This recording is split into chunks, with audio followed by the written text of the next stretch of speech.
కుత్బుల్లాపూర్ నియోజకవర్గం పరిధిలోని గాజుల Ramaram survey number 329/2 329/10లో గల 130 ఎకరాల పట్టా భూమి తెలంగాణ రాష్ట్రం ఏర్పడిన తర్వాత గత ప్రభుత్వంలో అంటే 2016వ సంవత్సరం నుండి ప్రభుత్వ భూమిగా పేర్కొన్నారు. ఈ విస్తీర్ణంలో ఉన్న భూమి 1975లో శాలివాహన బిల్డర్స్ ప్రైవేట్ లిమిటెడ్ వారు మహదేవపురం కాలనీ లేఅవుట్ గా అప్పటి గ్రామ పంచాయతీ తీర్మానంలో ఆమోదం పొందడం జరిగింది.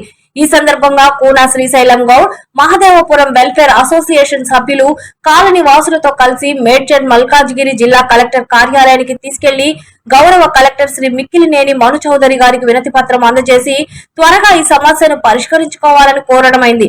ఈ కార్యక్రమంలో వెంకటరెడ్డి, ప్రసాద్ దుగ్గాల, రామచంద్రారెడ్డి, రంగారావు, జగదీశ్వర్ రెడ్డి, ప్రవీణ్ కుమార్, ప్రభాకర్ రెడ్డి, అసోసియేషన్ సభ్యులు, ప్లాట్ యజమానులు మరియు కొంపల్లి మాజీ సర్పంచ్ జమ్మి దేవేందర్ తో తదితరులు పాల్గొన్నారు.